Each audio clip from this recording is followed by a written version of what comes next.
안녕하세요, 일렉트로캠입니다. 오늘은 아버지와 함께 이 러시아 사태를 이야기를 안 할 수가 없는 것 같습니다.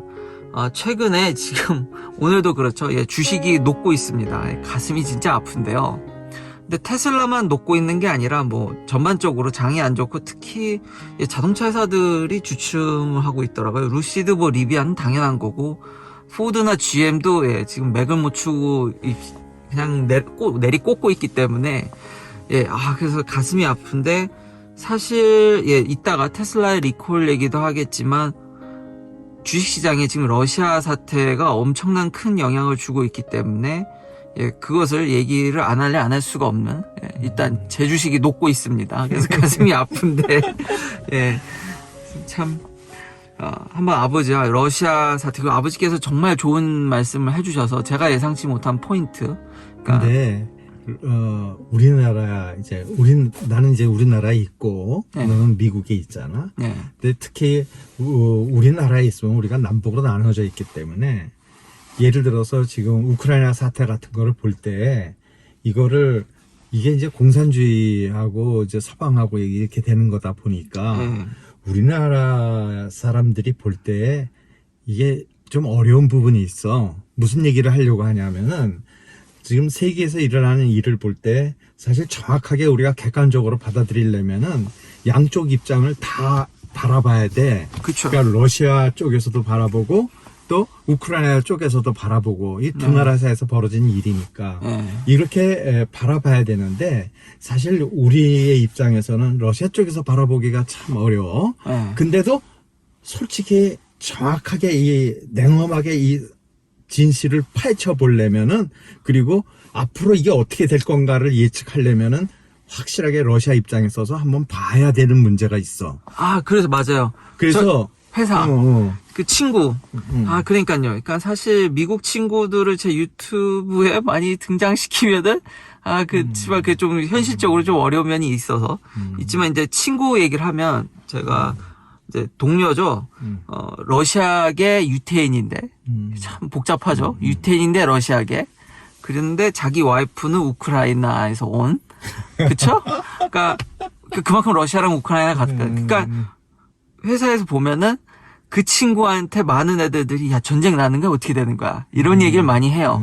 근데 막 이런저런 점심 먹으면서도 이런 얘기들을 많이 했지만 결론은 딱 한 줄은 너희가 생각한 것보다 훨씬 복잡하다.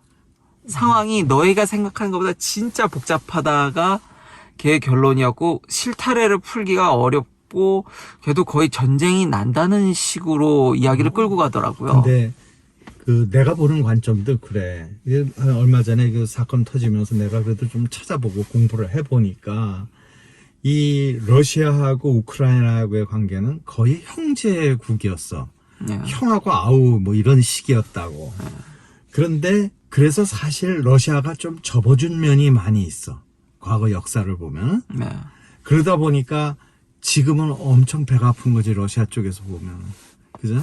그래서 이 러시아 쪽의 입장에서 보면은 지금 우크라이나의 상황은 너무나 배가 아픈 거야. 지금 자기의 국경하고 맞대어 있는 나라인데 그리고 자기하고 형제국이었는데 지금 얘가 심지어는 나토에 가입을 하려고 그래. 그렇죠. 그게 제일 크죠. 그게 푸틴을 열받게 만드는 거죠. 그래서 어쨌든 평화적으로 해결하길 저도 바라잖아요. 그렇지. 그런 것들이 유가에 영향을 주고 우리 실생활에 영향을 주지만 그래서 저는 평화적으로 그 주식이 녹고 있기 때문에 근데 그게 어려울 듯. 맞아. 자, 이제 나토에 가입을 하려고 그래.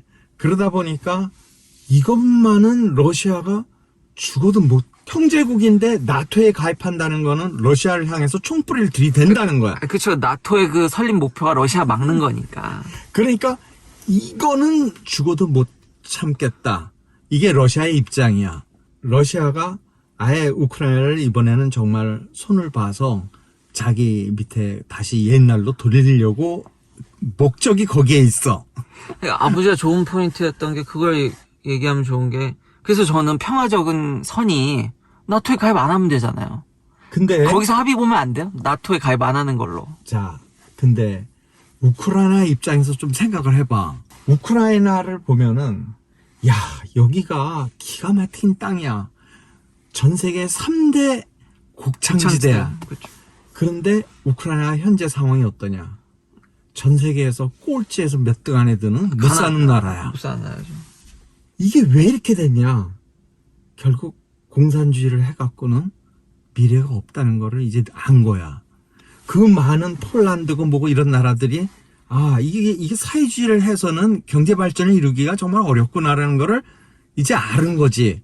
그래서 중국 있잖아요. 아니 걔들은 사회주의인지 뭔지 잘 모르겠어. 이상하네. 그건 이제 다음에 또 하기로 하고. 근데 어쨌든 그래서 이제 이번에 러시아가 그 크림반도 먹은 것도 어떤 면에서는 조금 실수한 부분이 있는데 이렇게 사태까지 나토까지 가입하려고 하는 거는 좀 그런 부분도 있는데 사실은 그래서 우크라이나 입장에서 보면은 지금 상황이 이제 갈 때가 된 거야. 나토 서방 친서방 쪽으로 우크라이나를 잘 들여다보면은 이게 지금 동서로 거의 나라가 쪼개 있다시피 해. 여기다가 러시아가 이제 만든 거지 반군을. 그래갖고 지들끼리 싸우게. 왜냐면 러시아는 체면상 못 들어가잖아. 대신 싸우라고 시킨 거지 뭐. 이건 뻔한 게 항상 하는 스토리야. 그잖아 전쟁이를. 그래서 지금 치열하게 싸우고 있네. 뭐 돈바스 지역인지 뭔지 거기서 이렇게 싸우고 있는데 그러니까 결국은 이미 조금 먹은 거야 러시아가. 우크라이나를. 그러니까 거기서 합의 보고 나토 가입 안 하고 여기서 이제 전쟁을 좀 그러니까 좀 안 싸우는 방법이 없냐는 거죠. 난 거기서 스탑. 근데 자 이제 미국 쪽에서 생각을 해봐. 그리고 뭐 프랑스, 뭐 이런 영국, 프랑스 뭐 이런 쪽에서 한번 생각을 해봐. 우크라이나라는 나라는 오랫동안 이 소련의 연방에 들어 있었고 지금도 러시아의 영향력에 있었었어. 얘네들이 거의 이제 못 살겠다. 우리도 자본주의 하고 좀 이렇게 경제를 좀 일으키고 우리도 먹고 좀 살아야겠다. 그러면서 이게 그리고 러시아에 있어 보니까 한마디로 재미を못 본 거지. 그러니까 이제 한번 돌아보려는 거야. 거의 스스로 자기 스스로 이쪽에다가 손짓을 한 거란 말이야. 이쪽에서 볼 때는 이거 경계선을 조금 더 러시아 쪽으로 더 넓혀? 이 욕심을 안 낼 수가 없어. 왜냐하면 이쪽에서 욕심 낸 게 아니다 보니까. 스스로 왔는데 이걸 거절하기도 그렇잖아. 근데 어차피 전쟁 나면 경제적으로 계산해보면 다 마이너스니까 그냥 여기까지만 하고 이제 스탑이 안 되냐는 얘기죠, 그러니까. 그런데 나는 어떻게 생각하냐. 나토 가입하지 말래잖아요, 푸틴이. 그러니까 가입하지 말고 요 선에서 합의해서. 어느 선에서? 어디다 경계를 그을 거야? 지금 그 돈바스 어차피 거기에 떼어주고? 그러니까 계속 야금야금 넘어가는 건데 어쨌든 근데 진짜로 전쟁이 나면 정말 사상자가 무지막지하게 날 거잖아요. 힘들잖아요. 그냥 우크라이나는 정말 못 사는 데다가 쑥대밭이 되는 거 거지. 아니에요. 얼마나 인명피해 많겠어요. 대리전 하는 거지 뭐. 그러니까 거기서 그러니까 전쟁은 막아야 될 거 아니에요. 약소국의 피해지. 있잖아. 이게 우리도 이렇게 남북으로 나뉘어져 있잖아. 그러니까 이게 남의 일이 아니라고. 결국은 서로 강대국들의 욕심과 합의를 보기 어렵기 때문에 전쟁이 난다는 거예요, 계속. 난 전쟁은 안 났으면 하는 바람에서 이런 얘기를 하는 거죠. 자, 러시아가 이건 눈 뜨고 못 봐. 나토에 가입하는 거는. 네. 내가 러시아 입장이어도 이건 죽어도 용납을 못 해요. 자기 앞마당까지, 더군다나 이 나라 형제 나라였어. 근데 얘가 총뿌리를 나한테 댄데 이걸 어떻게 봐. 못 보지. 그러니까 나토 가입하지 않는 걸로 합의를. 자, 나토에 가입을 안 하면은 어떤 일이 벌어질까 한번 생각해 보라고. 우크라이나는 옛날로 돌아가야 돼. 벨라루스하고 똑같이 돼야 돼. 옷도 똑같이 입고 똑같이 해야 되는 거야. 그렇죠. 그 친구가 벨라루스 얘기를 하더라고요. 그 독자가 이렇게 유지되고 이런 이유가 러시아가 뒤를 봐주고. 그렇지. 그냥 독재를 해야 공산주의를 할 수가 있잖아. 그러니까 러시아풍으로 이렇게 하기 때문에 그런 걸로 베리케이트를 쳤는데 그중 하나가 지금 뛰쳐나가겠다고 해서 이 사태가 벌어지는 건데. 그렇지. 근데 러시아 입장에서 보면 우크라이나도 벨라루스하고 똑같이 돼야 된다고 생각을 하는 거죠. 그 전쟁 근데 이미 친서방적인 대통령이 나왔고, 그리고 이제 우크라이나 사람들도 이건 아닌데, 그런데다가 이미 한 반 정도는 친서방 쪽으로 돌았단 말이야. 네. 근데 이게 애매하게 반 정도라는 거 아주 문제 거기도 심각해. 근데다가 동쪽 여기 지역들은 이게 약간 러시아 쪽이죠. 러시아 쪽이잖아. 이러다 보니까 이게 해결점이 없다고. 그리고 나토에 가입하지 말란 얘기는 내 밑으로 들어오라는 얘기니까 결국 전쟁을 거기에 또 대다수 적지 않은 국민들이 서방으로 가기를 원하기 때문에 결국 전쟁이네요. 전쟁이 안 날 수가 없어. 아, 근데 참 전쟁이 끝났을 때 어떻게 될 거냐까지도 나는 예상이 가능해. 어떻게요? 동서로 나뉘는 거지. 분단된다고? 그렇지. 환장하겠네. 아니, 우크라이나는 힘이 없어요. 우크라이나는 결정권이 없다고요. 그 누가 결정하겠어? 미국하고 러시아. 그렇지. 미국하고 러시아가 앉아서 야 이거 어떻게 나눌래 결정하는 거지. 아, 참 슬프네요. 자, 미국하고 러시아가 앉아갖고 야 손어디다 긁을 거야. 이게 끝나는 거야. 자, 우리나라 왜 나눠졌니? 아, 나라가 근데 진짜 강해야겠네요. 진짜 약소국만 진짜야. 약소국만 바보 되네요, 진짜. 진짜 힘없는 약소국만 바보 만드는 거 아주 그냥. 그리고 미국 국민들은 이거에 대해서 어떻게 생각하냐는 댓글도 본 것 같은데, 예, 관심 없어. 예, 관심 없습니다. 유가가 그나마 많이 오르면, 러시아가 전 세계 석유 생산국 3위에다가 천연가스 1등이기 때문에 어떤 유가에 영향을 주면 그나마 좀 눈을 볼까? 물리학자들이 많아요. 러시아계 물리학자들이 미국에. 그러니까 내셔널랩에서도 그랬고, 이렇게 회사도 보면은 물리학 하는 중에 러시아 쪽에서 온, 참 신기하게 러시아에도 유태인들이 꽤 있었다라는 게. 그렇지. 그런 친구들이 전 세계에 없는 데가 없어. 예, 미국 친구들이 꽤 있어서, 그런 친구들을 통해서 어떤 학계나 이런 데서 이런 해외 소식에 좀 관심이 있지, 아니면 주식을 하던가. 그치. 근데 일반적 국민들은 관심이 없고 피부로 느끼는 게 그나마 유가. 그래서 유가가 지금 $200 간다는 얘기가 나오는데, 그래서 저는 그게 좀 어려울지도, 왜냐면, 여태까지 유가가 오르면 쉘가스를 계속 펐거든요. 미국이 그렇지. 그걸 퍼가지고 그걸 완전히 박살을 냈는데 가격을. 근데 바이든 정부가 최근 친환경 때문에 그런 새로운 유전이라든지 쉘가스에 대한 허가를 좀 지연시키는 정도였는데, 이제는 푼다는 얘기가 슬슬 나오는데 푸겠죠? 안 풀면 안 되지. 안 풀면 200 가면. 그러면 경제에 너무나 큰 타격이 오지. 그러니까 친환경이고 나발이고, 에이. 다시 이제 쉘 퍼서 이 가격을 그냥 최소한 100불 선에서는 막 껐지. 그러면은 여기 기준으로 지금 보면은 4불대 싼 켈리 기준으로 4불대가 이제 C가 말라가고 있거든요. 그렇지. 여기는 이제 외곽은 5불, 핵심 그래. 지역은 5불, 이제 중심 가서 6불간에 만에 가서 제가 7불이면 무슨 일이 벌어지냐면 한국보다 미친다니까요, 가격이. 그치. 근데 결국 7불 갈 일은 없지만 6불은 갈 수도 있겠군요. 베이에리아 핵심 지역은. 그러니까 5불, 6불 선에서 그럴 수도 있겠어. 근데 결국은 돌아올 거야. 돌아올 거야. 자, 거기서 전쟁이 나도 직접적으로는 안 들어가려고 그러잖아. 미국이 들어가려고 그래. 영국이 들어가려고 그래. 들어가려고 하진 않죠. 무기는 대줘도. 그렇지. 무기는 열심히 대주겠지. 그렇지만은 자기 피를 흘리려는 거 없어. 여기다 자기 피를 왜 흘려요? 글쎄, 그러니까 우크라이나의 미래가 보이는 거야. 제가 근데 가슴이 미어지네요. 그게 우리나라는 진짜 다를 게 없네요. 너무 아픈 거지. 그러니까 진짜 강해져야 되네요. 그치. 그러니까 그렇다고 이제 러시아도 들어가려니까 애들 눈치가 보이잖아, 이제. 뿐만 아니라 자기가 먹어도 뻔해요. 토해내기가 십상이죠. 왜냐면 지금은 정부군이지만 지금은 게릴라든 반군이든 걔네들이 정부군이 되면은 결국 현재 정부군은 반군이 되는 거 아니에요. 그치. 그 수도 상당한데. 그래갖고 거기서 많이 전쟁하겠지. 그러다가 이제 한참 이제 좀 피곤해지면은 전쟁을 오래 하다 보면 좀 피곤해질 거 아니야.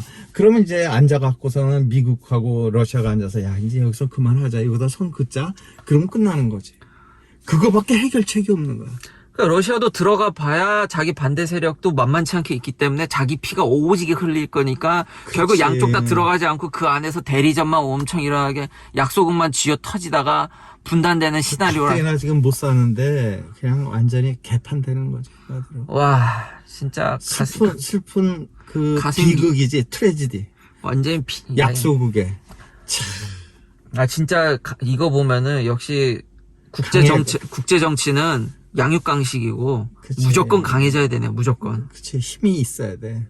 힘 없으면 그냥 적골 나네요. 그치. 그러니까 우리도 빨리빨리 더 힘을 가져야 돼. 진짜. 힘이 없으면 진짜 그냥 와 우크라이나가 핵 포기한 거는 천혜의 실수네. 어떻게 보면. 핵을 왜 포기해? 그냥 갖고 근데- 있어야지.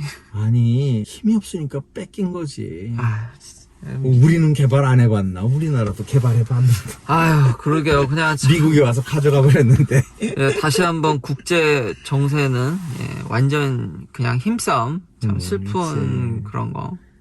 자, 그래서 그래도 테슬라 얘기를 좀 하면 워낙 시장에 이런 큰 빅 이벤트가 있어서 그런 걸 뭐 얘기를 안 할 수가 없었으니까 얘기를 했지만. 근데 이거는 주가에는 예. 영향을 주지만은 이거는 충격적인 충격을 한번 이렇게 줄 뿐이지 이게 계속 갈 수는 없는 거야. 그쵸. 그게 무슨 의미가 있어? 항상 전 세계는 전쟁은 있어 왔고 또 한 번에 이제 충격으로 넘어가는 거지. 아이고, 죄 없는 우크라이나 국민들만 오지게 죽겠군요. 잘못하다가는. 글쎄 말이야. 아, 정말 가슴 아픈 일이지. 예, 그러면, 전쟁, 아픈 얘기는 여기까지 하고, 일단 테슬라 소식 보면, 사람들 이제 리콜 많이 한다. 그치. 리콜 많이 한다는데, 리콜 숫자로만 보면은, 제가 통계를 보여드리겠지만, 별로 많지 않고요. 근데 이제 팔린 볼륨 대비, 그러니까 차량 팔린 거 대비하면은, 2위를 했습니다. 작년에. 그치. 그러니까 적은 양은 아닌데, 근데 그러고도 어떻게 봐도 1등은 못해요. 1등은 포드예요. 근데 아무도 관심이 없죠. 심각한 리콜 터지는데 오늘 기사 보니까 현대기아차도 리콜이 나왔어요. 미국에서. 아무도 관심이 없죠. 테슬라는 뭐 조금만 하면 왜 이렇게 사람들이 관심이 많은지. 그리고 과연 이걸 리콜로 볼 거냐. 난 상당수가 너한테 그 얘기 듣고 웃었어. 이게 니콜이야. 맞아. 아니 집에 차 서 있으면 알아서 지가 수리를 했는데 어디 가지도 않았어. 앉아가지고 스스로 자가 힐링했는데 이걸 리콜이라고 해야 되나요? 아이, 아니지. 아이씨. 뭐. 그런 거 제외하면 테슬라는 생각보다 리콜이 거의 없는 차예요. 그렇지. 그리고 지금까지 크래쉬로 이어진 거는 거의 없어요. 그러니까 정말 안전한 차가 지금까지만 보면 그럼 맞는 걸 수도 있겠네요. 그렇지. 야, 그거 어떻게, 지가 알아서 뚝딱뚝딱 하고, 소비자한테 아무런 뭘 줬어야 말이지, 리콜이지. 네, 그런 게 없죠. 그런 거 없는데 자꾸 리콜. 그리고 지금 이 모델 S도 그렇고 FSD 베타도 그렇고 팬텀 브레이킹 이슈를 재조사한다 그러는데 현재 제가 가진 모델에서 맞아요. 과거에는 저도 그걸 느꼈는데 요즘은 거의 전 못 느끼겠어요. 그래서 이게 참 체감이 안 돼서. 근데 차마다 이게 참 아직 업데이트 정도나 나라별로 그 소프트웨어가 작동되는 게 다를 수도 있기 때문에 현재 저는 근데 별로 느끼지 못하고 있다는 점. 심각하게. 근데, 오토파일럿이라든가 FSD라든가 이런 거에서의 문제는, 이거는 내가 보기에는 그쪽에서 이렇게 들어올 문제는 NHTSA가 아니라고 보는 부분이 있어. 왜냐하면 이거는 지금 아직 완성된 게 아니야. 발전 단계에 있는 거라고. 네. 이건 무수히 테슬라가 앞으로도 계속 조금씩 진보해 나가야 될 문제라고. 그런 문제지 이거를 어떤 거기서 조사를 할 그런 성격은 아닌데. 근데 NHTSA는 모든 자동차 회사를 다 두들겨 조사하니까 네. 그렇긴 한데 나는 이거를 그런 어떤 조사될 대상이라고 보지는 않아. 예. 근데 다시 한번 뭐 물타기일 수도 있는데 뭐 NHTSA가 일종의 물타기니까요. 워낙에 리콜을 많이 때리는 기관이고 지금 보면 포드는 정말 두들겨 맞고 현대기아차는 엔진 리콜 말고도 다른 걸로 지금 또 맞은 거예요. 근데 이제 기아도 있는데 그건 이제 엔진 관련인데 계속해서 나오는데 하등의 뉴스는 안 나온다. 근데 테슬라는 뭐 하나만 뻥 터지면 와 이러니까. 근데 알고 보면 이거 심각하다고 봐야 되는지. 아이, 나는 전혀 심각하다 보지 않고 오히려 너가 조금 전에 여기 퇴근해서 와서 바로 했던 얘기가 더 가슴에 팍 와닿았는데 이게 앨런 머스크가 자기 주식 판 게 이렇게 800 내려갈 줄 알고 판 건지. 그쵸. 그게 나는 그냥 지금 생각해보면 그때 판 게 신의 한 수지. 그러면 이걸 다 내다보고 그러니까 당분간 조정은 불가피한데 그러면 전쟁인데. 그렇지. 저는 소위 전쟁 나니까 이제 불가피하게 이제 좀 조정을 받겠지만. 그래서 칼 타이밍에 팔았네요. 그렇게 보면은 참고로 저는 한 주도 안 팔았습니다. 심지어 더 샀는데요. 근데 기분이 안 좋죠? 지금 이렇게 조정받으면은, 예, 조정받으면은 저 역시도, 예. 그렇지만, 아유, 예, 뭐, 결국 아무 일 없던 것 같이 지금 아버지와의 결론은 돌아가겠지만 참 힘없는 국가는, 예, 서럽다. 진짜 진짜 서럽다. 진짜 내가 우크라이나 입장에서 생각해 보면은 이건 자기가 결정할 수 있는 아무런 게 없어. 가슴이 아프네요. 가슴 아프지. 예, 여기까지. 긴 영상 시청해주셔서 감사합니다. 내일도 테슬라 관련 이야기로 찾아뵙겠습니다.